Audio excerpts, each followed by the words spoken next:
Schönen guten Morgen, meine sehr geehrten Damen und Herren, hier zur Holländer Sitzprobe heute Morgen. Heute schließt sich der Premierenzyklus der Bayreuther Festspiele in diesem Jahr mit dem Fliegenden Holländer, so wie sich das gehört. Der Fliegende Holländer war ja auch das letzte Werk, was hier in diesem Haus erst aufgeführt worden ist, 1901. Das Wetter passt auch zum Werk. Was wollen wir eigentlich mehr? Sie wissen, es geht heute erst um 18 Uhr los, nicht um 16 Uhr wie sonst. Holländer und Rheingold erst um 18 Uhr. Das heißt, Sie haben heute Zeit, sich zu entspannen, die Schönheiten der Landschaft zu genießen, vielleicht noch eine kleine Landpartie zu machen, um sich dann um 18 Uhr hier im Festspielhaus einzufinden. Dafür gibt es auch keine Pause. Sie sollten das bei der Auswahl Ihrer Garderobe bedenken. Also zu zeigen gibt es heute nichts, raus kann man sowieso nicht.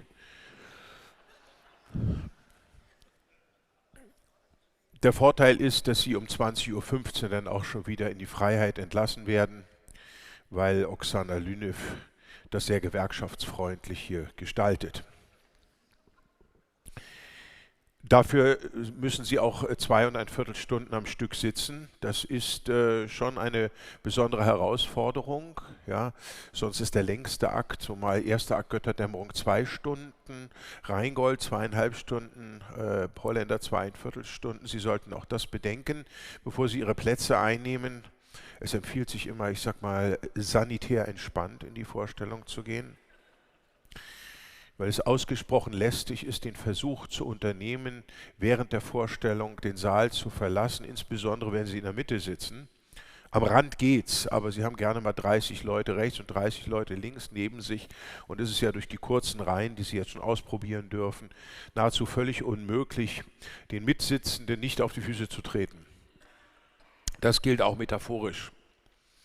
Ja, also, aber Sie haben ja jetzt schon mal die Möglichkeit, hier sich so ein bisschen einzuruckeln auf diesem orthopädisch wertvollen Gestühl des Bayreuther Festspielhauses und Ihre Erfahrungen diesbezüglich zu machen. Ich sage ja immer, das Mitleiden, der leidende Mitvollzug des Leidens der Figuren auf der Bühne ist ja auch Gesamtkunstwerk. Ja? Und der Wagnerianer an sich, der will das auch so. Dieses harte Gefühl, wenn die Rückenlehne so in den Kreuzbereich einschneidet, während die Streben der vorderen Rückenlehnen, diese Rückenstreben, sich so langsam in den Meniskus bohren. Ja, es ist ein Exerzitium. Bayreuth ist ein Exerzitium, auch wenn es nur in Anführungszeichen der Fliegende Holländer ist. Ich weiß nicht, wie viele Wagnerianer unter Ihnen sind. Die kommen in der Regel nicht am Vormittag, weil sie der Beratung nicht zu bedürfen glauben. Die sind gestern schon angereist, ja, haben ihren Kopf, ihr müdes Haupt auf einem Strohsack am Herzog gebettet, nehmen jetzt ein kärgliches Frühstück, um dann heute Nachmittag auf Knien den Hügel emporzurutschen. Ja. Das brauchen Sie alles nicht, weil Sie sind ja schon da und Sie können sich überlegen, ob es sich überhaupt noch lohnt, wegzugehen. Gastronomie gibt es aber auch keine heute. Also ist alles ein wenig kärglich. Aber es kommt ja, ich muss mich entschuldigen, wir haben ab und zu mal so ein paar Tonprobleme. Es kommt ja auch nicht auf das Äußere an hier in Bayreuth, sondern auf das Innere, wie wir wissen. Der Fliegende Holländer ist ja das erste Werk, die 4. Oper Wagners, aber die erste, die er selber für festspieltauglich erklärt hat. Ja, es gibt ja das Frühwerk Feenliebesverbot Rienzi, die hat er hier ausgeschlossen. Das wird aber nicht mehr lange dauern, denn 2026 zu 150-jährigen Jubiläum der Festspiele wird es ja hier auf der Bühne die Bayreuther Erstaufführung des Rienzi geben, falls Sie es noch nicht mitbekommen haben. Ja. Revolution, Weltuntergang, mindestens. Ja. Hat Wagner das gewollt? Nein. Ist das erheblich? Nein. Also, aber der Holländer auf jeden Fall, er hat mal an König Ludwig II. Geschrieben, er möchte, dass alle seine Werke ab dem Fliegenden Holländer als Muster der Korrektheit der Nachwelt überliefert werden. Wie vielen seiner Werke liegt auch dem fliegenden Holländer ein biografisches Inspirationserlebnis zugrunde. Hier die Flucht aus Riga im Sommer 1839. Wagner hatte ja seine Karriere, wie sich das gehört, als Provinzkapellmeister begonnen. Er war zunächst ja Chorleiter in Würzburg gewesen, dann ging er nach Magdeburg, Königsberg und schließlich Riga, also immer weiter gen Osten. Und in Riga hatte er in Erwartung seines Jobs schon mal Schulden gemacht, wie das so seine Art war. Dann hat er den Job aber nicht bekommen und musste vor seinen Gläubigern abhauen. Das war, wie gesagt, im Sommer 1839. Ist bei Nacht und Nebel mit Frau Minna und Neufundländer Robber und wenigen Habseligkeiten aus Riga geflohen und dann bei Pillau an die Ostsee in einen Schoner eingestiegen, der den euphemistischen Namen Thetis trug, ja, und dann mit diesem Schiff über die Ostsee durch das Skagerrak zunächst nach London geflohen und dann später nach Paris. Diese stürmische Seefahrt, Wagner war ja, wie wir wissen, ein Sachse, ja, und demnach das Meer nicht gewöhnt.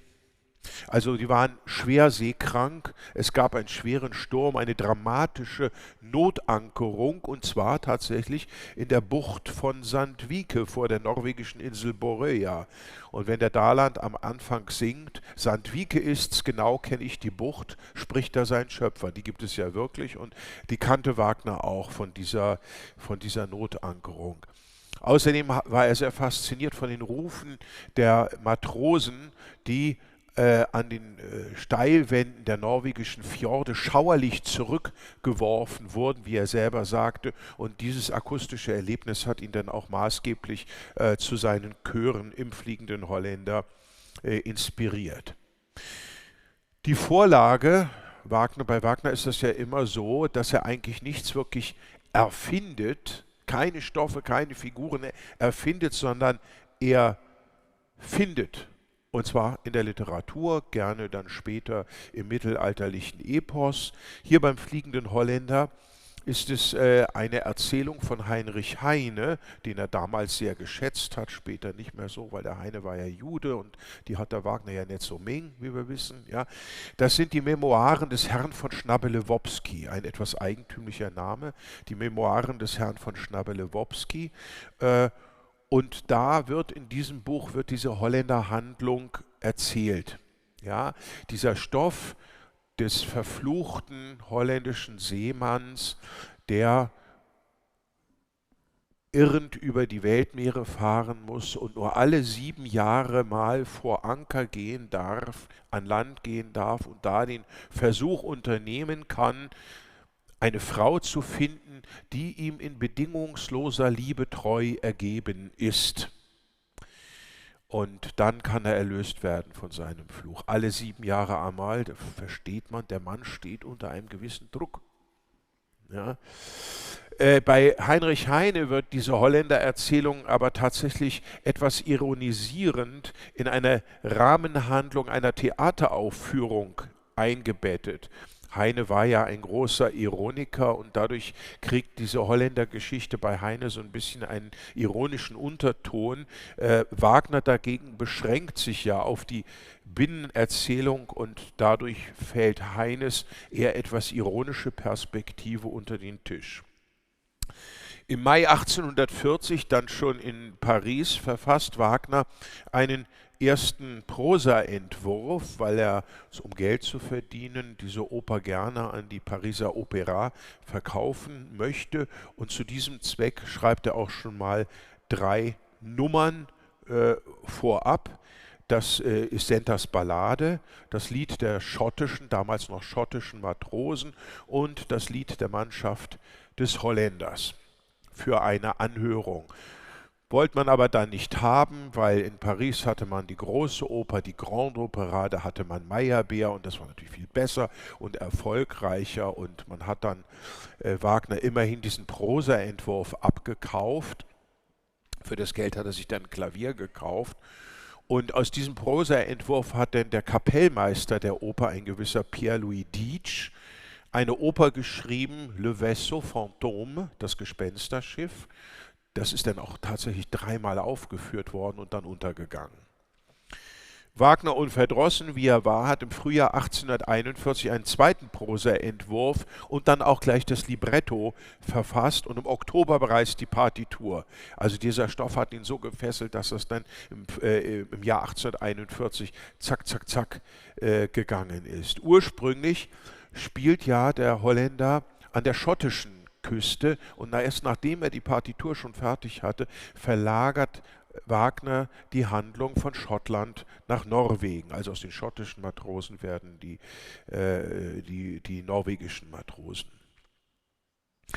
Der späteren werkgeschichtlichen Einordnung Wagners im Sinne der Ästhetik des Musikdramas und im Hinblick hier auf die Bayreuther Festspiele zum Trotz handelt es sich beim Fliegenden Holländer also doch eher um eine Fortsetzung der drei zuvor erprobten gängigen Operngenres. Er hat ja mit seiner ersten Oper Die Feen das klassische Genre der Märchen- und Zauberoper bedient. Ja, das war damals ja sehr erfolgreich. Denken Sie an die Zauberflöte, das gehört ja auch in dieses Genre hinein. Und Wagner wollte erfolgreich sein und hat demnach die Genres ausprobiert, die damals auf den Operbühnen erfolgreich waren. Also zum Beispiel die Märchen- und Zauberoper, die Feen. Die wurden ja zu Wagners Lebzeiten überhaupt nie aufgeführt. Keiner wollte das aufführen. Er hat dann das Liebesverbot geschrieben, eine klassische Opera comique, auch das ein erfolgreiches Genre. Das Liebesverbot wurde immerhin dreimal gespielt in Magdeburg. Ja. Vor Beginn der dritten Aufführung gab es aber ein Handgemenge zwischen dem Gatten der Sopranistin und dem Tenor. Sowas soll gelegentlich vorkommen aus Eifersuchtsgründen. Das endete dann damit, dass der Tenor mit blutender Nase in die Garderobe entweichen und der Direktor des Theaters, der sich nach Wagners Aussage stets in perennierendem Bankrott befindende Heinrich Bethmann vor den Vorhang treten und den ungefähr 6 Zuschauern bekannt geben musste, dass die beabsichtigte Aufführung eingetretener Hindernisse wegen leider nicht stattfinden könne.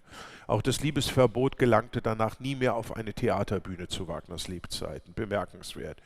Und dann eben der Rienzi, eine klassische Grande Opera im Stil Giacomo Meyerbeers. Hans von Bülow, der ja für seine spitze Zunge berühmt war, hat mal gesagt, der Rienzi, das ist Meyerbeers beste Oper.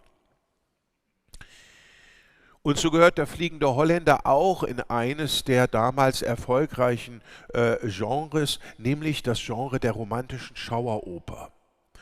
Denken Sie an Webers Freischütz, ja?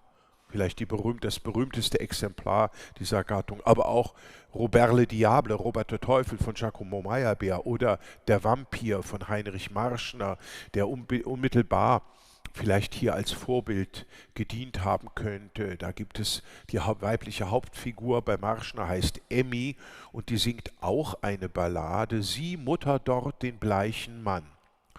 Wie gesagt, Wagner erfindet nichts, er findet und macht aus dem Gefundenen dann meistens etwas ganz Neues. Konzeptionell ist der Fliegende Holländer am ehesten mit dem Tristan tatsächlich zu vergleichen, weil es geht in beiden Werken ja eher um eine innere Handlung, eine Seelenhandlung. Also der Holländer ist im Gegensatz zu anderen Werken Wagners keine Parabel. Der Ring ist eine Parabel über eine durch Politik und Macht ruinierte Welt. Ja. Der Tannhäuser ist eine Parabel über die Liebe, die erotische und die geistige und die sinnliche Liebe, Eros und Agape oder auch ein Künstlerdrama. Der Lohengrin ist das auch. Also es sind Parabeln. Der Holländer ist das, was er ist, und es geht, der Tristan auch. Und es geht um die innere Handlung der Figuren.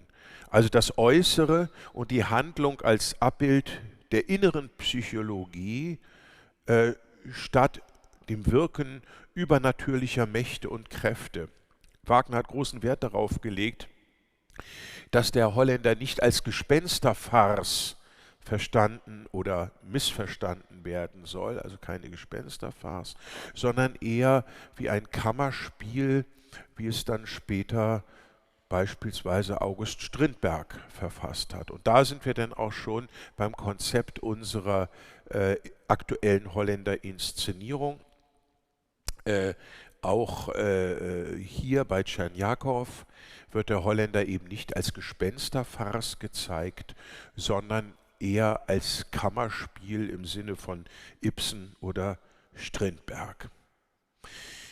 Wenn sich der Vorhang öffnet, bereits während der Ouvertüre, die ist ja relativ ausgedehnt beim Fliegenden Holländer, sehen wir den Schauplatz. Wir sehen eine dörfliche Situation, helle Klinkerfassaden, alles ein bisschen farblos, Straßenlaternen, Häuser ohne Dächer vor großem Rundhorizont. Man könnte auch ein bisschen an Bilder des Kubismus denken, wenn man das hier sieht. Es ist nicht sehr einladend und es ist öde und leer. Es ist eine unbehagliche Situation. In der Mitte die Kirche, wie sich das gehört. Und dann rechts und links, ja, man weiß es gar nicht genau, sind das kubistische Wohnhäuser oder was ist das eigentlich? Also eine etwas gesichtslose Architektur. Eine Einblendung, eine Texteinblendung vor Beginn weist uns auf den, Zitat, sonderbaren, immer wiederkehrenden Traum des Holländer, H für Holländer hin. Und während der Ouvertüre sehen wir eine Vorgeschichte, die bei Wagner nicht vorkommt, die aber für diese Inszenierung entscheidend ist. Wir sehen nämlich, dass der Daland, der tritt hier auf, eine Affäre mit einer Frau hat, die die Mutter des kleinen Holländers ist. Das führt natürlich zu der spannenden Frage, ob hier der Holländer und Senta möglicherweise Halbgeschwister sind. Ja? Spannend. Es ist also offenbar hier eine verschworene Dorfgemeinschaft, man tanzt Polonaise. Die Polonaise werden wir auch im dritten Akt wiedersehen, aber diese Frau, die sich auf das Verhältnis mit dem verheirateten Daland eingelassen hat, die wird ausgegrenzt aus dieser Dorfgemeinschaft. Hilfesuchend wendet sie sich auch an den Pfarrer, an die Kirche, wird aber auch dort abgewiesen und begeht schließlich Suizid. Am Ende werden Sie sehen, wie sie da oben, rechts oben, aus dem Fenster springt und sich erhängt. Fatalerweise wird der kleine Junge, der Sohn, Zeuge dieses Suizids und ist daraufhin traumatisiert, kann man sich gut vorstellen. Das Meer als solches kommt hier also nicht vor, sondern erscheint eher als eine Metapher für den Seelenzustand dieses Holländers, nämlich als Ozean des unendlichen Sehnens, könnte man sagen. Des Sehnens nach der mütterlichen Geborgenheit, die der kleine Knabe ja schon durch diesen Suizid früh verloren hat. Die Häuser, die Sie hier sehen, sind extrem beweglich und schaffen immer wieder neue Schauplätze, aber auch den Eindruck einer unbehaglichen Instabilität der materiellen Realität, wie auch das Meer. Also instabil, alles bewegt sich immer, es ist nichts wirklich fest. Die Fenster sind alle relativ klein, sodass der Eindruck von Abgeschlossenheit, ein Hermetismus entsteht, etwas beinahe Festungsartiges. Also die Fassaden, die wir hier sehen, als Fassaden einer kleinstädtischen Bürgerlichkeit. Die Kulisse als Kulisse. Und man könnte vielleicht sogar so weit gehen und an die fiktive Kleinstadt Derry im US-Bundesstaat Maine denken. Derry, Maine, alle diejenigen von Ihnen, die Stephen King kennen, wissen mit Derry, Maine was anzufangen, also der fiktive Schauplatz vieler Horrorromane. Es ist eine Mischung aus Traum und Realität, auch Die Dogma-Filme von Lars von Trier klingen hier an. Wenn Sie Dogville gesehen haben, dieses beachtliche Kunstwerk, wo die Räume gar nicht vorkommen, in denen die Handlung spielt, sondern nur durch Kreidestriche auf dem Boden markiert werden. Die Kostüme sind zeitgenössisch einerseits und zeitlos gleichzeitig andererseits. Jede Figur trägt ein individuelles Kostüm und ist doch zugleich monochrom. Das ist natürlich ein hübsches Bild und für unseren heutigen gesellschaftlichen Zustand, ja, weil wir sind ja alle gleich, ja, aber jeder ist besonders. Mir hat bisher noch niemand erklären können, wie dieses Paradoxon aufgelöst werden könnte. Außer vielleicht Monty Python. Sie kennen vielleicht das Leben des Brian, ja, wo der Brian dem Volk, das ihn für den Messias hält, irrtümlicherweise zuruft, jetzt denkt doch mal, ihr seid doch alle Individuen, und die blöken alle, wir sind alle Individuen. Ja, also alle gleich, aber jeder besonders. Die Norweger tragen eine Nichtfarbe, eine Art Grau-Grün-Khaki, das Sie hier sehen. Der Holländer Blau, die Farbe des Meeres. Die Norweger versammeln sich nach Feierabend an der Bar mit einer Außengastronomie, wie das in der Kleinstadt halt manchmal so ist. Also für die Romantiker unter Ihnen leider, es gibt keine Schiffe, es gibt kein Meer, darauf werden Sie heute verzichten müssen.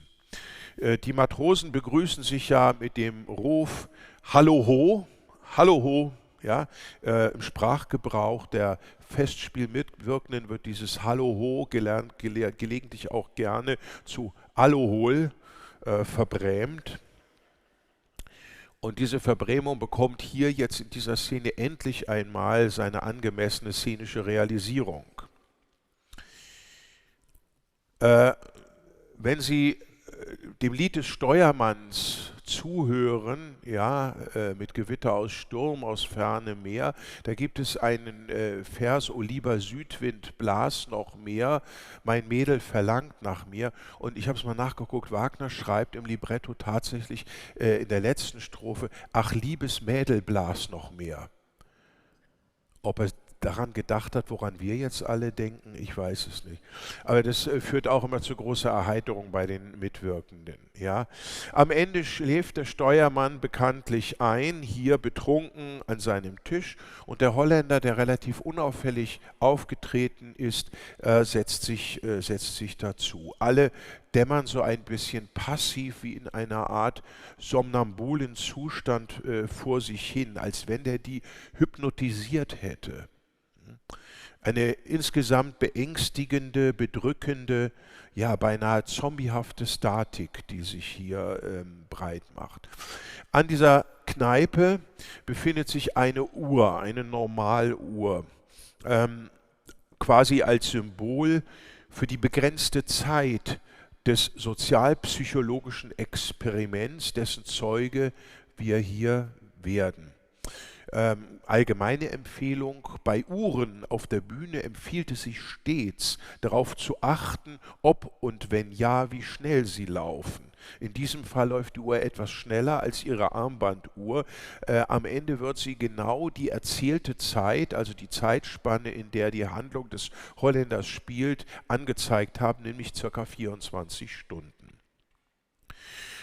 Der Holländer ist, wie Wagner sagte, eben kein bleiches Phantom, kein Geist, sondern ein ganz und gar wirklicher Mensch, sagte Wagner.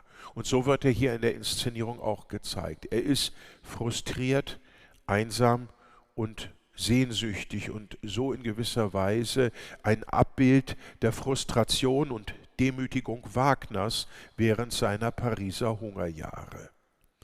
Er ist anders, aber nicht fremd und wird auch komisch von Daland gemustert, so nach dem Motto, kenne ich den vielleicht, der kommt mir irgendwie bekannt vor. Auf jeden Fall tritt er auf zu seinem fanfarenhaften Thema und schmeißt erstmal eine Lokalrunde, was ihm also die Norweger da doch sehr gewogen macht. Der Fluch des Holländers, ja, der ja darauf beruht bei Wagner, dass dieser Holländer, dieser Seemann, einen Teufelspakt geschlossen hat, um bei Sturm ein Kap, wahrscheinlich das Kap der guten Hoffnung, umrunden zu können. Dieser Fluch erscheint bei Tschernjakow in dieser Inszenierung als innerliches Fatum, als Schicksal. Geradezu zwanghaft, wenn Sie mal darauf achten, schaut dieser Holländer auch immer wieder an die Stelle, wo sich seine Mutter vor Jahren erhängt hat. Immer wieder dieser Blick zum Sterbeort. So haben wir es also zu tun mit einem dialektischen Gegensatz von Vernichtung einerseits, ja, die Frist ist um, und Erlösung. Vernichtung und Erlösung. Dieser dialektische Gegensatz wird schließlich in Tragik aufgehoben. Beides, weder Vernichtung noch Erlösung, funktioniert nicht. Es gibt keine moralisch-ethische Perspektive, keine Bekehrung, keine Umkehr und demnach am Ende auch keine Erlösung. Die Motivation des Holländers ist die Rückkehr in sein Heimatdorf, um Rache für den von dieser Dorfgemeinschaft, von den Norwegern offenbar verschuldeten Tod seiner Mutter zu nehmen. Die Vergeltung, dieser Wunsch nach Vergeltung erscheint als eine Art obsessiver Traum. Und das ist ja auch ein Motiv, was Sie in der Literatur gelegentlich vorfinden. Denken Sie an den Besuch der alten Dame von Friedrich Dürrenmatt.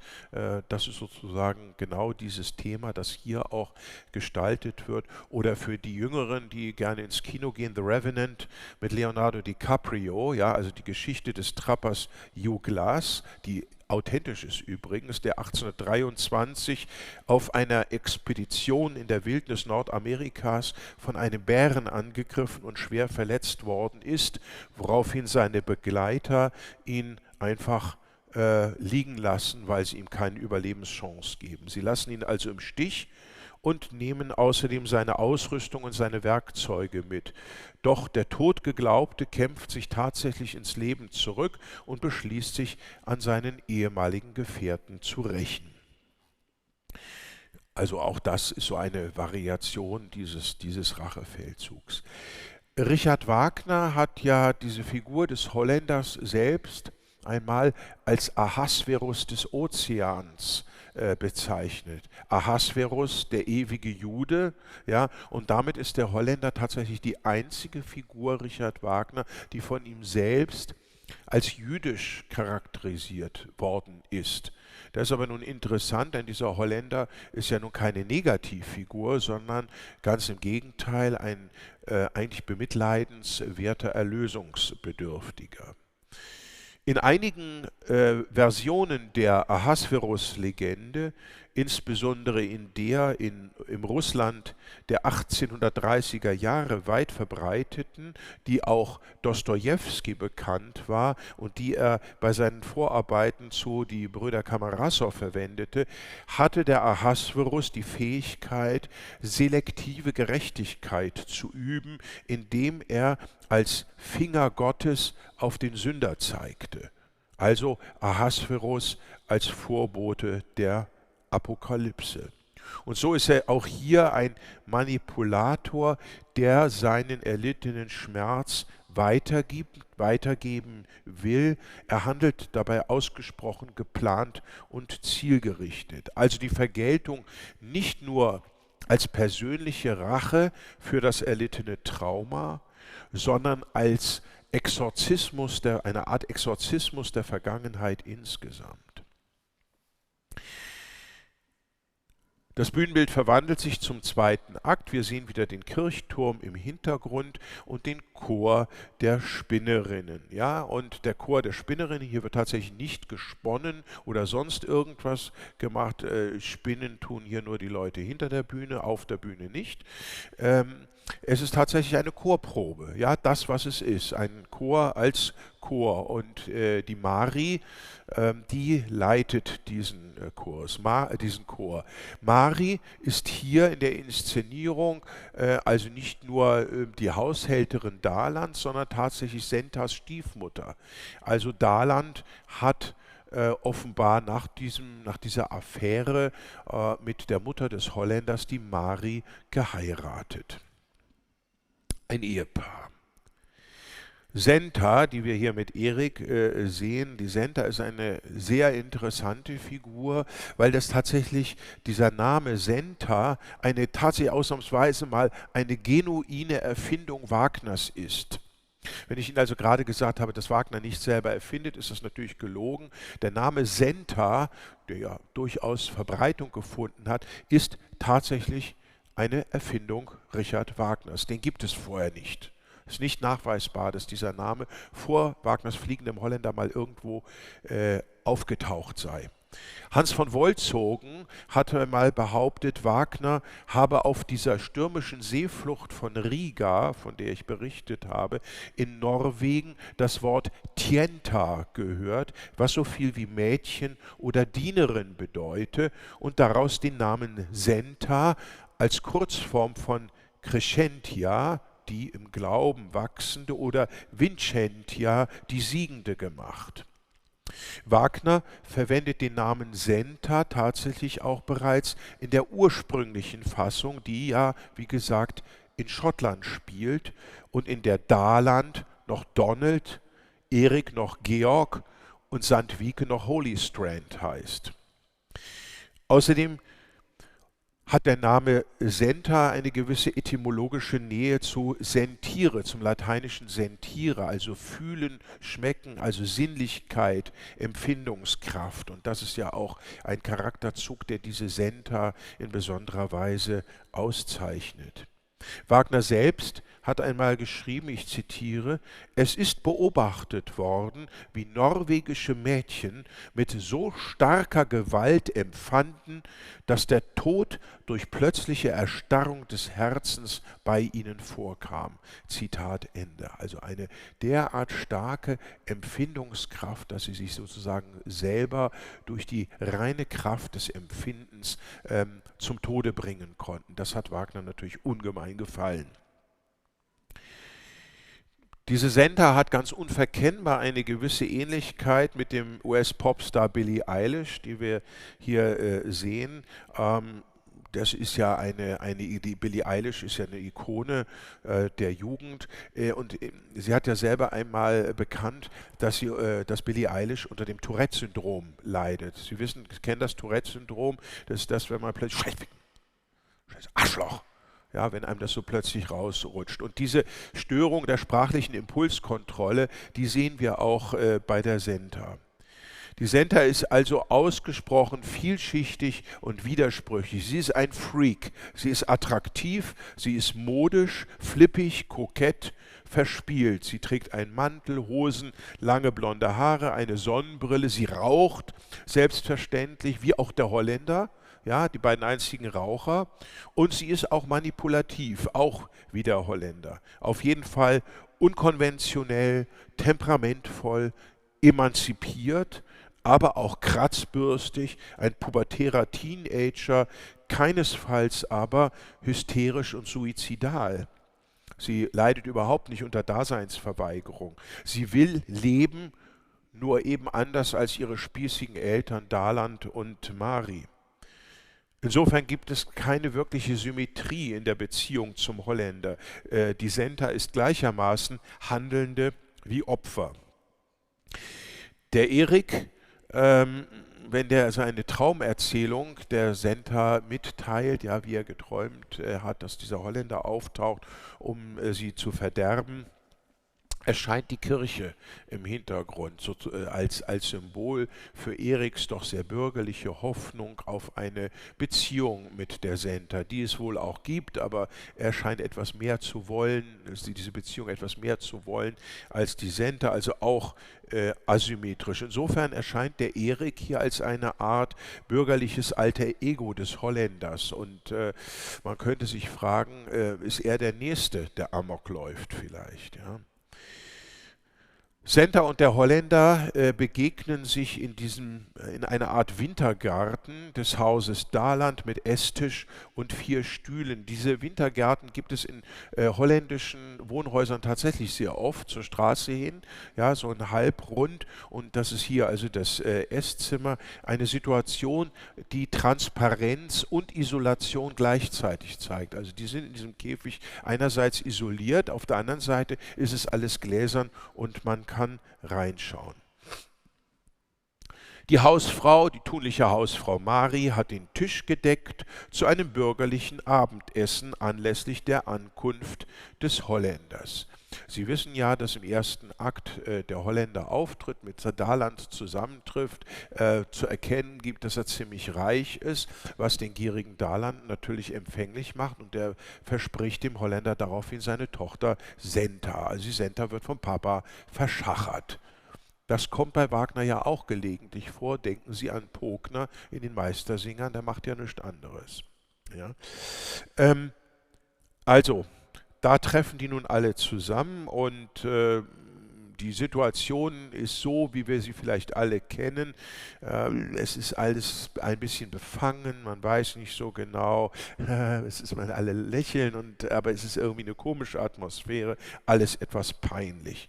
Man könnte vielleicht auch an Loriots Familie Hoppenstedt denken. Ist jedenfalls sehr, sehr komisch, wenn dann hier die Suppe aufgetragen wird und nun hier dieser potenzielle Schwiegersohn in die Familie eingeführt wird. Eigentlich ist es urkomisch.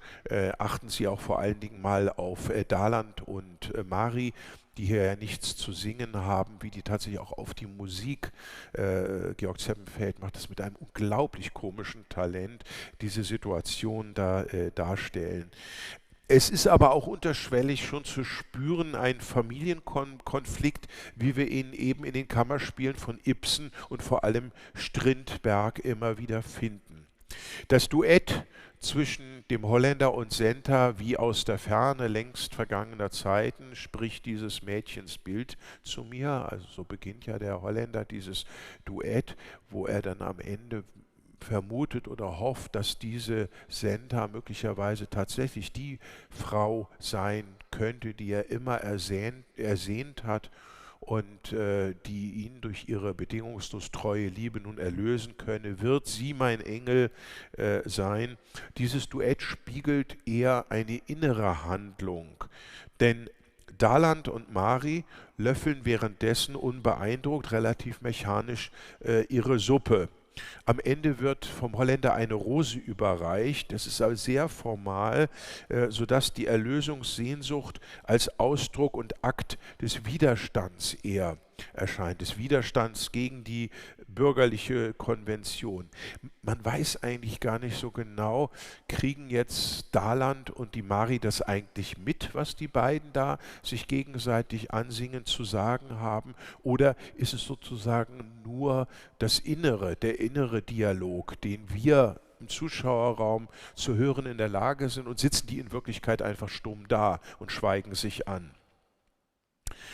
Am Ende jedenfalls sieht Mari das Unglück kommen.